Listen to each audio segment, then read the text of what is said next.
بالله من الشيطان الرجيم. بسم الله الرحمن الرحيم. ألا إن أولياء الله لا خوف عليهم ولا هم يحزنون الذين آمنوا وكانوا يتقون لهم البشرى في الحياة الدنيا وفي الآخرة لا تبديل لكلمات الله ذلك هو الفوز العظيم. ولا يحزنك قولهم إن العزة لله جميعا وهو السميع العليم. ألا إن لله من في السماوات ومن في الأرض وما يتبع الذين يدعون من دون الله شركاء إن يتبعون إلا الظن وإن هم إلا يخرصون. صدق الله العظيم.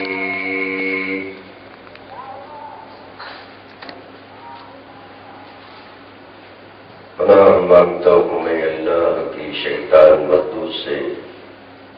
شروع اللہ کے نام سے جو بڑا ہی مہربان نہایت رحم والا. پچھلی آیتوں میں بندہ جو کچھ بھی کرتا ہے،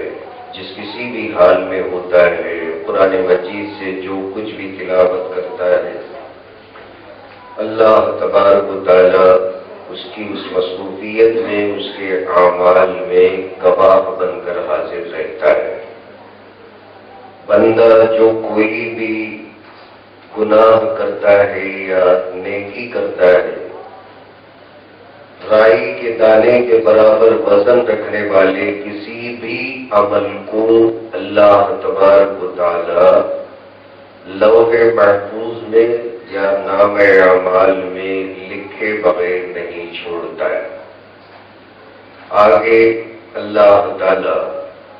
مسلمانوں کو، قرآن پڑھنے والے ایمان والوں کو ترغیب دلانے کے لیے، اپنے نام اعمال کو سدھار کر رکھنے کی ترغیب دلانے کے لیے اولیاء کرام کی قرآن مجید کے اندر تاریخ بیان فرمایا. آگے کی آج کی ان آیتوں کے اندر اولیاء کرام کا تذکرہ فرماتے ہوئے ارشاد فرماتا ہے: الا ان اولیاء اللہ لا خوف علیہم ولا هم یحزنون الذین آمنوا وکانوا یتقون. سنتے بھی ہو کہ بے شک اللہ تبارک و تعالیٰ کے اولیاء کو نہ تو خوف ہوتا ہے نہ ڈر ہوتا ہے، ولا هم یحزنون، اور نہیں وہ لوگ کسی معاملے میں غمگین ہوتے ہیں. الذین آمنوا، کہ وہ لوگ ہیں جو ایمان لاتے ہیں، وہ قانون یتقون، اور اپنی زندگی تقوی اور پرہیزگاری سے گزارتے ہیں. اولیاء کرام کی تعریف ہے. ولی کیا ہوتا ہے؟ اللہ تبارک و تعالیٰ کا مقرب بندہ کون ہوتا ہے؟ اس آیت کریمہ سے ہم اچھی طریقے سے سمجھ سکتے ہیں کہ اس میں اللہ تعالیٰ نے اپنے محبوب بندوں کا ذکر فرمایا. ولی کے ایک معنی آتے ہیں قریب رہنے والے کے، حمایت کرنے والے، مدد کرنے والے، انسان کو اس کی اپنی ضرورتوں پر اس کی مدد کرنے والے کے. اور یہاں اللہ تعالی کسی کو بھی جو ولی بناتا ہے یا کوئی بھی بندہ اللہ کا ولی بنتا ہے تو یہاں یہ سوال تو پیدا نہیں ہوتا کہ اللہ تعالیٰ کو نعوذ باللہ کسی چیز کی ضرورت پڑتی ہے جس کی وجہ سے اللہ تعالیٰ بھی بندوں سے دوستی کرتا ہے تاکہ آڑے وقتوں میں بندے اللہ کے کام آ جائیں۔ بندہ بندے سے دوستی کرتا ہے، انسان انسان سے دوستی کرتا ہے، اور دوستی انسان کا ایک لازمی فطری تقاضا ہوتا ہے۔ ہر کوئی کسی نہ کسی انسان کے خصلتوں سے عادتوں سے مانوس ہوتا ہے، اور جس کی وجہ سے اس کی اپنی طبیعت اس کے طرف مائل ہو جاتی ہے، محبت ہو جاتی ہے، میلان ہو جاتا ہے، اور پھر اس کے بعد میں دوستی ہو جاتی ہے۔ پھر دوستی کے تقاضوں میں سب سے بڑا جو تقاضا ہوتا ہے، دوست دوست کے کام آتا ہے، دشمن کسی کے کام نہیں آتا، مگر جو دوست ہوتا ہے وہ دوست کے کام آتا ہے۔ اور یہ اللہ تبارک و تعالی جن سے دوستی کرتا ہے، یا جو بندہ اللہ سے دوستی کرتا ہے، تو اللہ تعالیٰ بے نیاز ہونے کی وجہ سے بندوں سے اگر دوستی اور محبت کرتا ہے، بہت ساری جگہوں پر اللہ نے فرمایا کہ میں ایمان والوں کا دوست ہوں، ایمان والوں کو میں دوست رکھتا ہوں، محبوب رکھتا ہوں۔ اس کا مطلب یہ نہیں کہ اللہ تعالیٰ کے بندے کام آ جائیں، اور جس کی وجہ سے اللہ تعالیٰ دوستی کر رہا۔ اور یہاں اللہ بندوں کی دوستی کا ذکر کرتا ہے کہ وہ کون بندے ہیں جو اللہ تعالیٰ کے اولیاء بن کر زندگی گزارنے کے قابل ہو جاتے ہیں اور اللہ کے دوست کہلاتے ہیں۔ اللہ کا دوست ہو جانا ایک کوئی معمولی بات نہیں۔ اللہ جسے اپنا دوست بنا لے اور دوست کہہ دے، وہ دنیا اور ما فیہا کے اندر اور آخرت کے اندر بھی سب سے بڑی عزت والا، عظمت والا، بزرگی والا کہلاتا ہے۔ اور جن کے تعلق سے خود یہ آیت کریمہ میں اللہ کہتا ہے، اللہ سنتے بھی ہو کہ اللہ تعالیٰ کے اولیاء کا کیا مقام و مرتبے ہوتا ہے۔ اولیاء اللہ، اللہ کا ولی، اللہ کے قریب ہونے والا، اللہ کے دین کی حمایت کرنے والا، اس کے فرائض کے تعلق سے اپنی زندگی کو موڑ کر، اپنے نفسانی خواہشات کو کچل کر، اپنے نفس امارہ کو اپنے پیروں میں ڈال کر اللہ کے لیے فقیرانہ زندگی گزارنے والا اللہ کا ولی کہلاتا ہے۔ ولی کا مطلب مفسرین اکرام نے یہ بیان فرمایا کہ جسے دیکھ کر اللہ تبارک و تعالیٰ یاد آ جائے، کم سے کم درجے کے اندر اس کے اپنے اللہ کے ولی ہونے کی شہادت دی جا سکتی ہے۔ جس بندے کو دیکھ کر اللہ یاد آ جائے، اس کے اندر اللہ تبارک و تعالیٰ اور اللہ تبارک و تعالیٰ کے احکام ہوتے ہیں، اور اللہ کا فضل ہوتا ہے، اور اللہ کی رحمتیں ہوتی ہیں، اور اللہ کے خلاف چلتا ہی نہیں اور سوچتا ہی نہیں۔ حدیث قدسی ہم بار بار پڑھتے ہیں، فضائل اعمال کے اندر بھی شیخ الحدیث نے اس حدیث کا ذکر فرمایا، تذکرہ کیا کہ جب بندہ اللہ کا ہو جاتا ہے، اللہ کہتا ہے حدیث قدسی کے اندر، میں اس کے آنکھ ہو جاتا ہوں، اس کے کان ہو جاتا ہوں، اور اس کے ہاتھ ہو جاتا ہوں، اور اس کے پیر ہو جاتا ہوں، جس سے وہ چلتا ہے اور جس سے وہ کام کرتا ہے، جس سے وہ دیکھتا ہے اور جس سے وہ سنتا ہے۔ حتیٰ کہ ایسا بندہ اگر ایک بالش کا اللہ کے آگے بڑھتا ہے تو اللہ تعالیٰ ایک بار، ایک ذرا، ایک گز سامنے آتا ہے۔ بندہ چلتا ہے تو اللہ تعالیٰ اس کے ہاں دوڑ کر آتا ہے۔ ظاہری معنی سمجھانے کے لیے اس حدیث کے اندر اللہ کے نبی صلی اللہ علیہ وسلم نے اپنے جیسے سمجھ کے مطابق ان الفاظ کا استعمال فرمایا۔ اللہ کو نہ تو دوڑنے کی ضرورت ہے، نہ اللہ کو چلنے کی ضرورت ہے، نہ اللہ کو آنکھ بننے کی ضرورت ہے، نہ کان بننے کی ضرورت ہے۔ اس سے پہلے جیسے ہم نے اللہ تعالیٰ کے ہاتھ کے تعلق سے، اللہ کے آسمان پر اترنے کے تعلق سے سمجھنے کی کوشش کی ہے، آج بھی اسی فلسفے کو سامنے رکھ کر اس حدیث کو ہمیں سمجھنا ہے کہ اللہ آنکھ بن جانے کا مطلب وہ بندہ اپنی آنکھوں سے اللہ کی مرضی کے خلاف نہیں دیکھتا، اللہ اس کے آنکھوں کی حفاظت کرتا ہے۔ کان بن جانے کا مطلب بندہ ان کانوں سے وہی سنتا ہے جو اللہ چاہتا ہے، اللہ کے خلاف کانوں کا استعمال نہیں کرتا، اللہ ان کے اپنے کانوں کی حفاظت کرتا ہے۔ ایسا بندہ جو حواس خمسہ ظاہرہ، آنکھ ہے، ذائقہ ہے، سونگھنا ہے، چکنا ہے، سننا ہے، احساس کرنا ہے، یہ سارے جو حواس خمسہ ظاہرہ کہلاتے ہیں، ان سارے چیزوں کو جب اللہ کے لیے بندہ وقف کر دیتا ہے، اللہ کے احکام کا پہرا بٹھا دیتا ہے، تو یہ بندہ پھر ایک زمانہ گزرنے کے بعد میں اللہ کا ولی کہلاتا ہے۔ اللہ ان اولیاء اللہ، سنو کہ بے شک اللہ تعالیٰ کے اولیاء، اللہ کے دوست نہ تو کبھی ڈرتے ہیں ولا هم يحزنون، اور نہ ان لوگوں کو غم ہوتا ہے، وہ غمگین بھی نہیں ہوتے۔ اب جس کے دل کے اندر ڈر نہ ہو، ایسا کون سا بندہ ہو سکتا ہے؟ جس کے دل کے اندر غم نہ ہو، غم سے ملول نہ ہو۔ کروڑوں کے اندر اکا دکا ایسا کوئی آدمی ہوگا، اور پھر یہ جو کوالیفیکیشن ہے اللہ کے ولی بننے کی، اور وہ 10th کلاس کے سرٹیفکیٹوں کی طرح اللہ تعالیٰ بانٹتا بھی نہیں کہ جس کے 17 سال آ گئے، 16 سال آ گئے، 15 سال آ گئے کہ 10th کلاس لکھ لیا اور جیسے بھی لکھا ہو، کم سے کم اٹمپٹ تو کر سکتا ہے۔ مگر یہ جو ولایت کا معاملہ ہے، 40 سال گزرنے کے بعد کسی کو اللہ تعالیٰ ولایت دیتا ہے تو کروڑوں میں اکا دکا آدمی اللہ کا ولی بن جاتا ہے، اور وہ کسی کے سمجھ میں بھی نہیں آتا۔ جو ولی بنتا ہے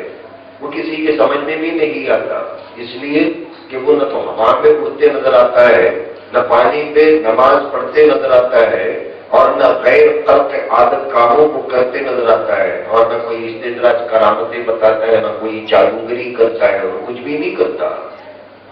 لوگوں کے درمیان میں عام انسان کی طرح بلکہ ان سے بھی خستہ حالت میں چلتے پھرتے نظر آتا ہے۔ لوگ اسے ترچھی نظر سے دیکھتے ہیں، حقارت کی نظر سے دیکھتے ہیں، اور انہی لوگوں میں سے اللہ اپنے ولی کو منتخب کرتا ہے، اور اس کے اپنے محنت اور ریاضت کی وجہ سے اللہ وہ مقام عطا فرماتا ہے،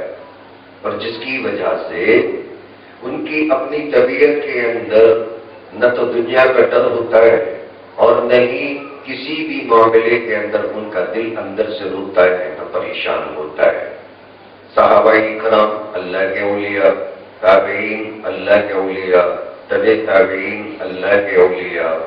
اور پھر جن کو امت محمدیہ میں ان ریاضتوں سے گزار کر اللہ اس مقام کو پہنچانا چاہتا ہے۔ ہمارے اکابرین امت کے اندر بڑے بڑے اولیاء جن کو ہم اولیاء کرام کے نام سے ہی اللہ مشہور کرا دیا، خواجہ اجمیری رحمۃ اللہ علیہ، نظام الدین اولیاء رحمہ اللہ، خواجہ بختیار کاکی رحمہ اللہ، علی اجمیری رحمہ اللہ، ان کی پاک صاف زندگی کو دیکھتے ہوئے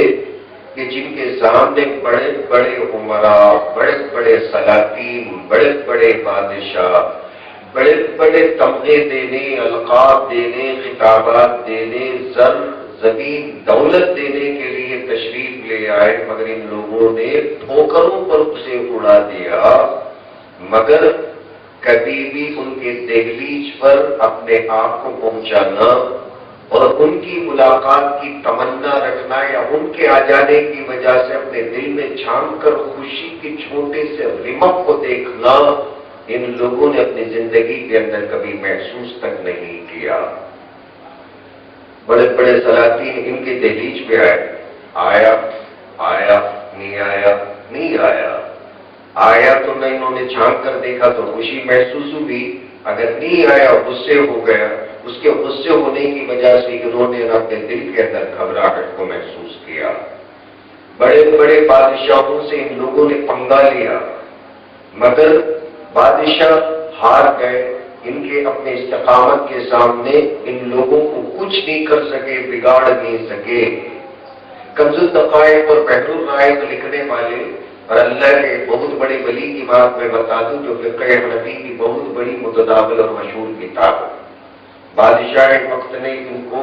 اریسٹ کر دیا کہ فتوے بیان کرتے ہیں، لوگ ان کے قریب ہوتے جا رہے ہیں۔ جیسے ہمیشہ بادشاہوں کو زمانے کے اندر علماء سے ہی شکایت رہی کہ مسجدوں کے اندر بیٹھ کر رہنے والے ملا لوگوں کے دلوں کو جیت لیتے ہیں، اور لوگ انہی کے پاس جاتے ہیں، اور پھر یہ لوگ بڑے ہی زور زباٹے کے ساتھ ہمارے خلاف بولتے ہیں کہ یہ حلال ہے، یہ حرام ہے، بادشاہ ریشمی کپڑے پہنتا ہے، ریشم کی پگڑی پہنتا ہے، فلاں عدالت میں یوں کرتا ہے، فلاں قضاءت کے اندر فیصلہ غلط کرتا ہے، اور جس کی وجہ سے بادشاہوں کے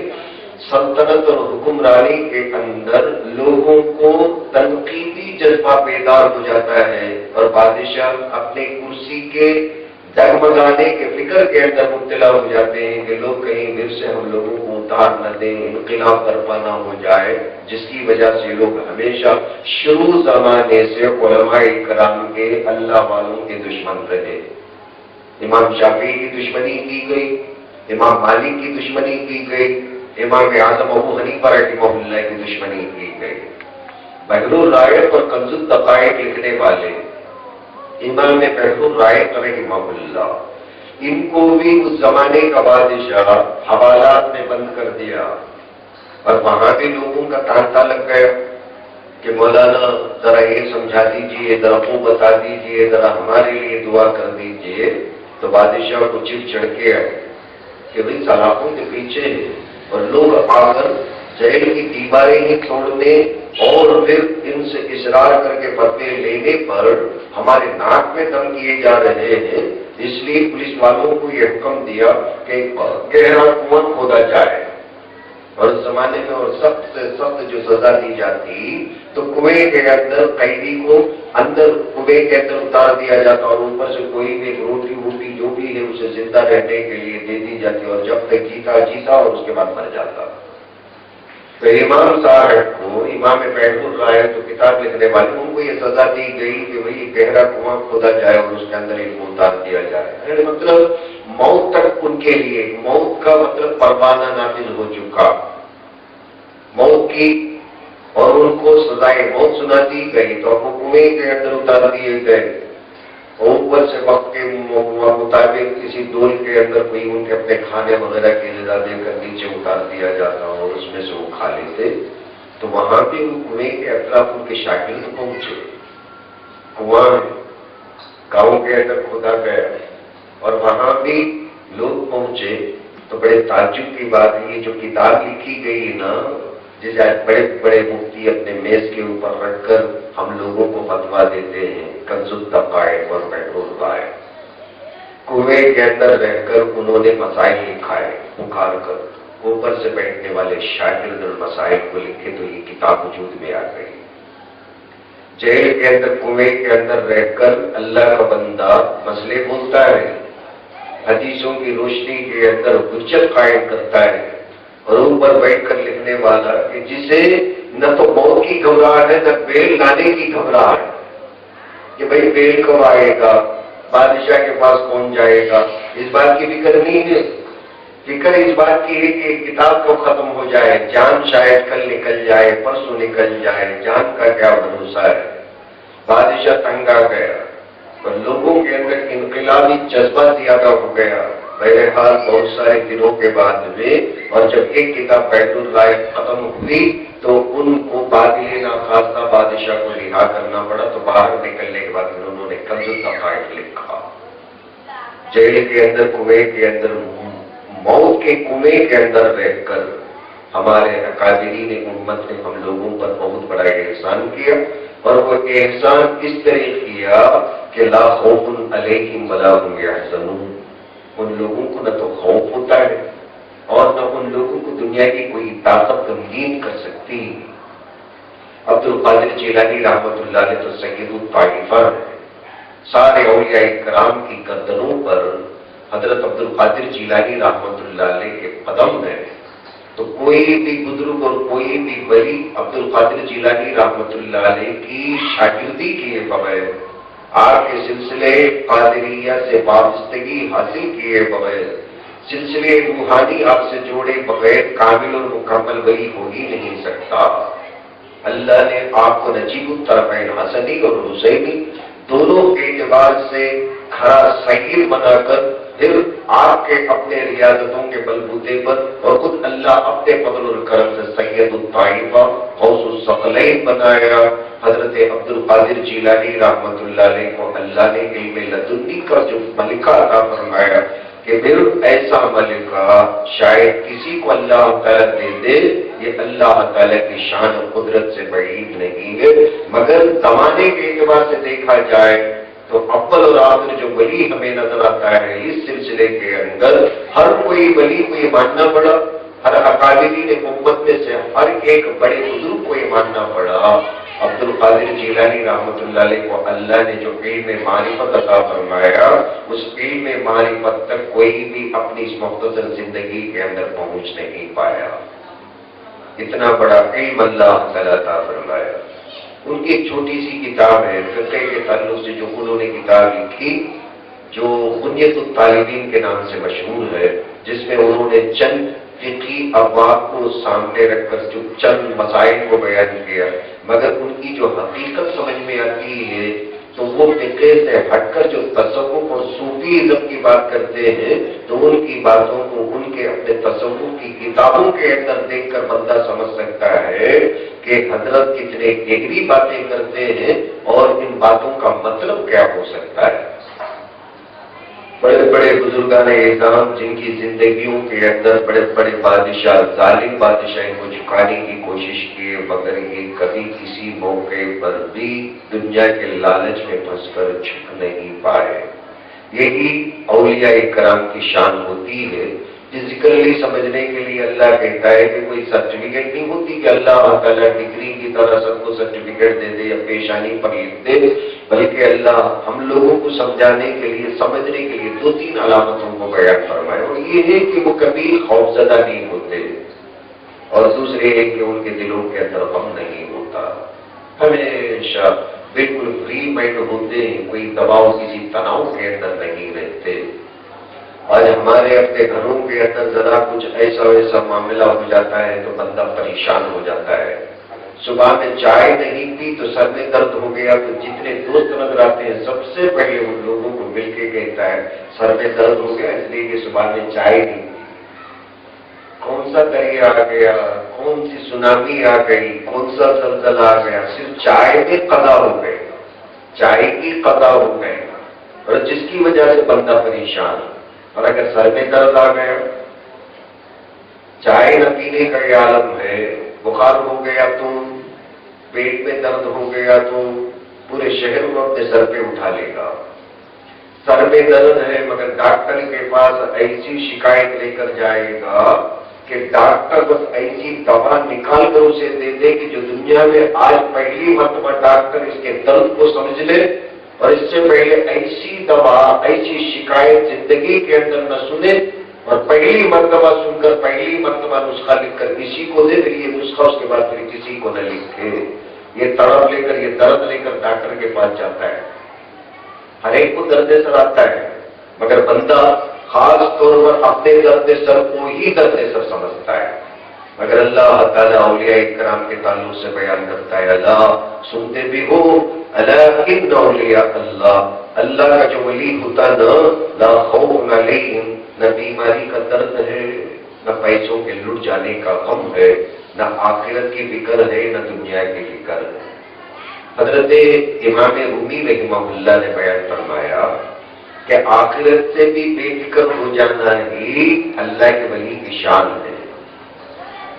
اور اس میں بڑی گہری بات ہے۔ ہر کوئی آدمی آخرت کی فکر سے جینا چاہیے، جبھی تو کامل اور مکمل مسلمان اور ایمان والا ہوتا ہے۔ فرمایا تقوی کا مطلب یہ نہیں کہ بندہ جو نماز پڑھتا ہے وہ جنت کے حرص کے اندر پڑھے، یہ تو لالچ کی بات ہو گئی۔ جنت اللہ کی مخلوق ہے، جنت اللہ نہیں ہے، اللہ کی مخلوق ہے۔ دوزخ اللہ نہیں ہے، اللہ کی مخلوق ہے۔ آگ اللہ کی مخلوق، آم امرود اللہ کی مخلوق، پھول اللہ کی مخلوق ہے، غلمان بھی اللہ کی مخلوق ہے۔ کوئی بندہ اگر ایمان لاتا ہے اور نمازیں پڑھتا ہے، تہجد پڑھتا ہے اور جنت کے لیے پڑھتا ہے تو اللہ کے مخلوق کے لیے پڑھتا ہے، اللہ کا ولی کیسے ہو سکتا ہے؟ جنت سے بھی بے فکر ہے، جہنم سے بھی بے فکر ہے، اسے فکر ہے اللہ کی دوستی کی اور اللہ کو پانے کی اور اللہ کے دیدار کی اور اللہ کی ملاقات کی۔ فرمایا کہ یہ صحیح معنوں میں ایمان والا ہے۔ اللہ چاہے تو پوری دوستی کے باوجود بھی جہنم میں ڈال دے، ہر ولی یہ چاہتا ہے کہ میں بالکل بے فکر ہوں، اللہ کی جیسی مرضی میری ویسی مرضی۔ یہی بات ہے نا کہ اللہ میں اقبال نے جو بانگی تیرا کے اندر جو بار بار میں یہ شعر آپ لوگوں کے سامنے سنا رہا ہوں، سوداگری نہیں ایک عبادت خدا کی ہے۔ کتنی بہترین بات کہی، سوداگری نہیں، معاملہ تجارت کا معاملہ نہیں جو ہم نماز پڑھتے ہیں، سوداگری نہیں ایک عبادت خدا کی ہے۔ اے بے خبر جزا کی تمنا بھی چھوڑ دے، نماز پڑھیں گے اللہ تعالیٰ ثواب دے گا۔ بچوں کا تماشا ہے، اسکول کو جائیں گے ابا جان چاکلیٹ دلائیں گے، عادت کرنے کے لیے تو یہ سب کام ہوتے رہتے ہیں، ثواب ملے گا، ثواب ملے گا، جزا ملے گا۔ یہ